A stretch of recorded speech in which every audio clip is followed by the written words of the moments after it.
الحمدللہ وحدہ والصلاۃ والسلام علی من لا نبی بعدہ۔ اسلام کی بنیادی تعلیمات بلکہ اٹھان ہی کلمہ اخوت پر ہوئی ہے۔ رحماء بینہم اس کا شعار رہا ہے، بلکہ اہل حق کے اس قلیل طائفہ کو دنیا کی سپر پاور بنانے میں بنیادی کردار انہی اخلاقی اصول و ضوابط کا رہا ہے جو آقا کریم صلی اللہ علیہ وسلم نے اپنے پیاروں کو سمجھایا، پڑھا اور رٹوایا۔ جن اصولوں کی بنا پر کبھی جنگوں میں عورتیں قیدی نہیں بنائی گئیں، بچوں پر تشدد نہیں کیا گیا، بوڑھوں کی سفیدی کا حیا رکھا گیا اور پناہ دینے والے ادنیٰ مسلمان کی بھی لاج رکھی گئی، یہ اخوت ہی تھی جس نے کلمہ توحید کے پاسبانوں کی نوا چہار دانگ عالم میں پھیلا دی تھی۔ پھر امت کی اجتماعیت کو نظر لگ گئی، ہوا کچھ یوں کہ امت اسلام فرقوں میں بٹ گئی۔ لوگوں نے اپنے اپنے بت بنائے اور پجاری بن کر بیٹھ گئے، انہی کی آراء کو قرآن و حدیث پر مقدم کرتے رہے۔ فتنہ اعتزال پیدا ہوا، جہمیت کا زنگ چڑھا تو کبھی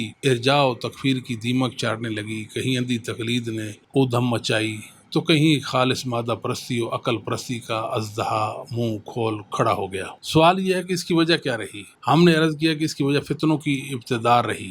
ہر نیا اٹھنے والا فتنہ پہلوں کے علم سے الگ راہ اختیار کرتا اور امت کو بانٹ کر چلا جاتا، یوں جیسے جیسے امت سلف صالحین کے عقیدے اور عمل سے دور ہوتی گئی ویسے ویسے امت میں پھوٹ پڑتی گئی۔ خوارج نے خلفائے راشدین کے حقیقی وارثوں کے خلاف قرآنی آیات سے استدلال کیا، یہی کام باقی تمام فرقوں نے کیا۔ پھر وقت گزرا تو لوگوں نے اتحاد امت کا مطلب فرق باطلہ سے اتحاد قرار دے دیا۔ دن جاتے ہیں لوگ ادیان باطلہ کے حق میں بھی اتحاد انسانیت کا نعرہ لگایا کریں گے، گو یہ آوازیں اطراف سے آ رہی ہیں، مگر عامت و ناس تک ابھی یہ نعرے کم پہنچ پائے ہیں۔ حالانکہ کسی بھی خرابی کی اصلاح کا طریقہ صرف ایک ہوا کرتا ہے کہ اس کی بنیادوں سے وہ خرابی ختم کر دی جائے۔ جب ہم افتراق امت کی بنیادی وجوہات پر نظر دوڑاتے ہیں تو ہمیں نظر آتا ہے کہ امت میں افتراق اور تشدد تب پیدا ہوا جب لوگوں نے فہم سلف صالحین اور عقیدہ سلف سے انحراف کر کے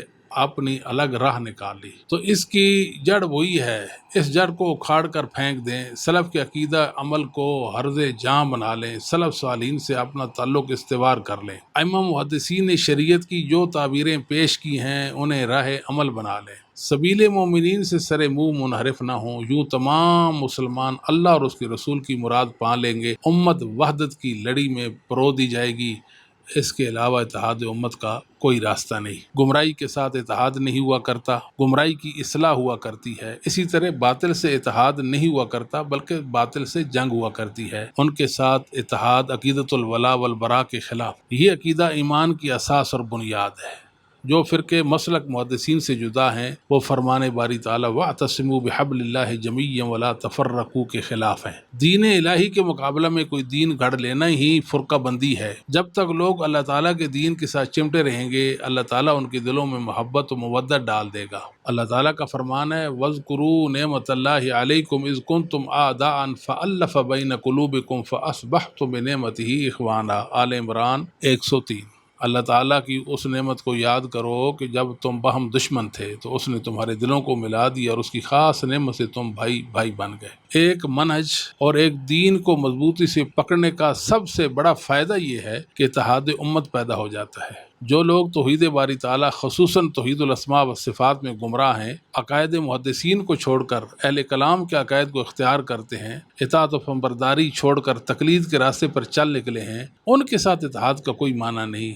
اصحاب رسول صلی اللہ علیہ وسلم اور ائمہ اسلام مقدم ہیں۔ اللہ تعالیٰ کا فرمان ہے اللہ ولی الذین آمنوا یخرجہم من الظلمات الی النور، سورۃ البقرہ آیت نمبر 257۔ اللہ اہل ایمان کا دوست ہے، وہ انہیں ظلمات سے مراد شرک و کفر سے نکال کر نور یعنی ایمان میں داخل کرتا ہے۔ حافظ ابن کثیر رحمہ اللہ تعالیٰ الفتوفا 774 ہجری فرماتے ہیں اللہ تعالیٰ خبر دے رہا ہے کہ جو شخص اس کی رضا و خوشنودی کی پیروی کرتا ہے اللہ تعالیٰ اسے سلامتی کے راستے پر چلا دیتا ہے اور اپنے مومن بندوں کو کفر اور شک و شبہ کے اندھیروں سے نکال کر اس حق کی روشنی میں داخل کر دیتا ہے جو بالکل واضح، روشن، آسان اور منور ہے۔ نیز کافروں کے دوست شیاطین ہیں، وہ کافروں کی جہالتوں اور ضلالتوں کو ان کے لیے مزین کر دیتے ہیں اور انہیں راہ حق سے ہٹا کر کفر اور بہتان کی راہ پر چلا دیتے ہیں۔ اولئک اصحاب النار هم فیہا خالدون، یہی جہنمی ہیں اور اس میں ہمیشہ ہمیشہ رہیں گے۔ اللہ تعالیٰ نے نور کا لفظ واحد استعمال کیا ہے،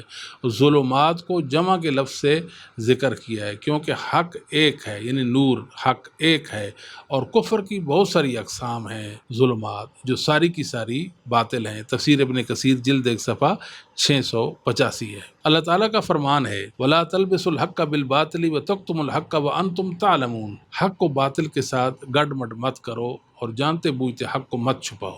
یہ سورۃ البقرہ کی آیت نمبر 42 ہے۔ حافظ ابن کثیر رحمۃ اللہ علیہ اس آیت کے ذیل میں لکھتے ہیں کہ اس آیت میں اللہ تعالیٰ یہود کو ان کے برے کرتوتوں سے منع کر رہے ہیں کہ وہ حق کو باطل کے ساتھ گڑمڑ کر دیتے ہیں، باطل پر حق کی ملمت سازی کرتے ہیں، حق کو چھپاتے ہیں اور باطل کو ظاہر کرتے ہیں۔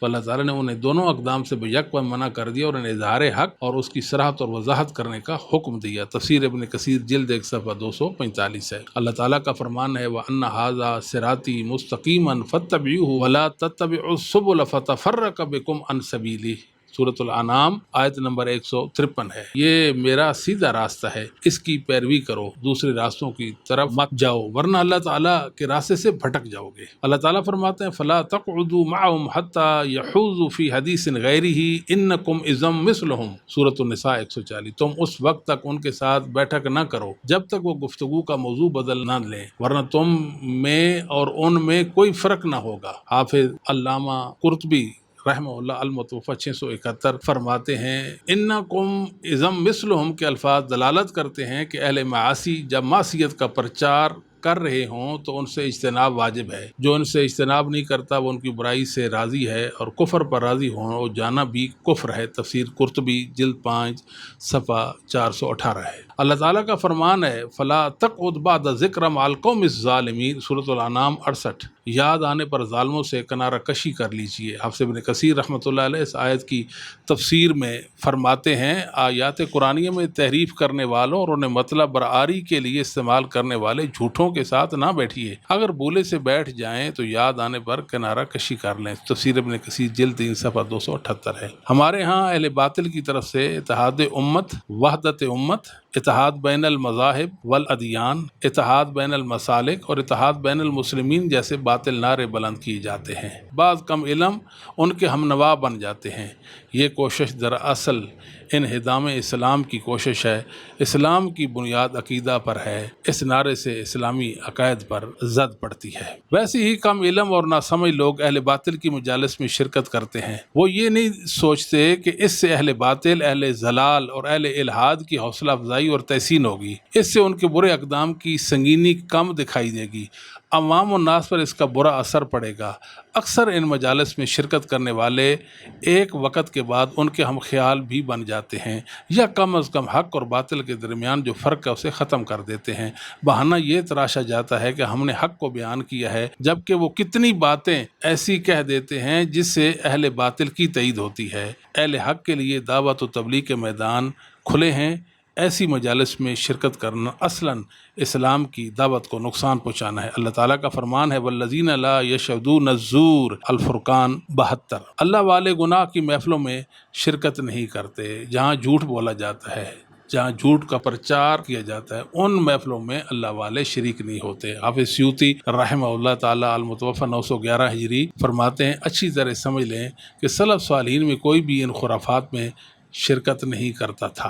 حقیقی مومن تو وہی ہوتا ہے جو سلف صالحین کا خوشچین ہو۔ جن اسلاف نے اللہ کے انعام یافتہ انبیاء کرام، صدیقین، شہداء اور نیک و پرسا سے دین حاصل کیا، اللہ تعالیٰ اپنے لطف و کرم کرتے ہوئے ہمیں ان میں سے بنا دے۔ وہ جود و سخا کرنے والا ہے۔ الامر بالاتباع والنہی عن الابتداع صفحہ 152 ہے۔ مسلک اہل حدیث دنیا کی سب سے بڑی حقیقت اور سچائی ہے۔ اس کے ماننے والے اہل بدعت سے راہ و رسم نہیں رکھتے، اہل حق دین سیکھ کر اس پر عمل کرتے ہیں، بڑے شد و مز سے اس کی دعوت و تبلیغ کا فریضہ سر انجام دیتے ہیں۔ ان کے اور اہل باطل کے درمیان حد فاصل رہتی ہے۔